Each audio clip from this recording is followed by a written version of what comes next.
Hey, what's up, guys? It's Ronaldo here. So, this video is going to focus on companies being blatantly racist in South Africa in 2018.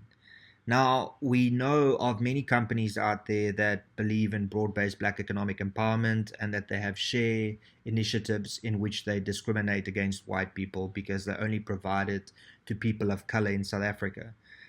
They're in essence doing the government's job. The government has failed over the last 24 years to do restorative justice and to create an economy that's inclusive to everybody.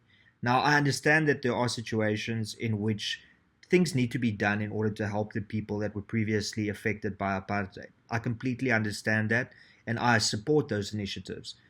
But when private organizations and private companies start blatantly being racist towards a specific portion of the population because of their skin color, then it reminds me of apartheid policies. People can't help that they were born white, especially the youth in South Africa. The youth is being affected most out of everybody, and especially white youth in South Africa. They can't help that they were born white, they can't help that apartheid took place, but yet today they are being punished for the sins of their fathers. And unfortunately, that is something that I can't agree with. Now, the most recent company that has now come out openly and blatantly said that, they will not allow white people to own shares is Discovery Bank. Now, yes, this is the same organization that provides insurance to millions of people, the Discovery Group.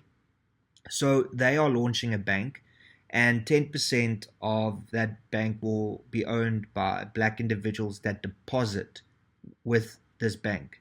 Now, if you are a white individual and you are one of the first people to deposit with this bank, then you will unfortunately not be able to benefit in the same way as a black individual purely because you are white.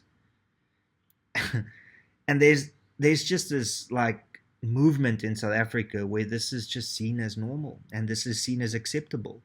The same people that bemoaned white people during apartheid for not doing or saying anything when these race-based policies were in place are now the same ones that are praising these race-based policies in South Africa in 2018. And I don't understand how you cannot see similarities between the two. Yes, I understand that things aren't as severe as what they were during apartheid with race-based legislation and policies. But the fact that in 2018 you can still be discriminated against because you are a specific ethnicity is completely outlandish. And what I want to get to in this video is that I'm not a big and firm believer of boycotting, but I'm starting to see that it is making sense. And I don't think that grandstanding on Twitter or on Facebook and saying that we all need to boycott this company is the way to go. I think all that we need to do is we need to just start speaking with our wallets. If you do bank with Discovery or you have insurance policies and medical aid policies with Discovery, and you see that this company is blatantly discriminating against you because of something that you have no control over, which is being, white, then just don't support that company anymore and move your insurance policies and move your medical aid policies somewhere else. Sasol has done the same thing where white individuals can't own share initiatives. And that is why I personally won't just fill my tank at a Sasol garage. It's as simple as that. And I don't think, the end result of this is to try and bankrupt the company. I think it's just starting to take a stance and say that it's unacceptable that you have these policies in 2018 in South Africa. Private companies are starting to do the jobs of the government. Because the government has failed this country over the last 24 years, the onus is now on private companies to implement these race-based policies to try and help the government reach their targets, which is completely unacceptable.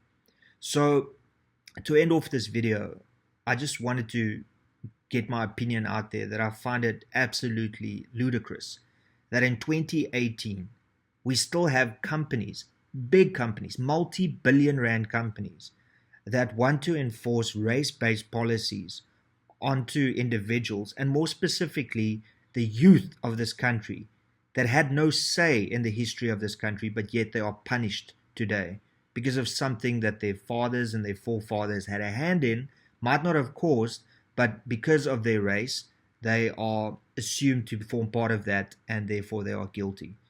And it's scary and it's quite sad. And that's pretty much all I've got to say. So if you enjoyed this video, please be sure to hit that like button. Also, please be sure to subscribe. And if you are subscribed, hit that bell icon so that you can be notified of my future uploads. If you enjoy my content, then also please consider supporting me on Patreon. I have merch available, and I also have a Discord server that you can join. And all of the links to that is in the description below.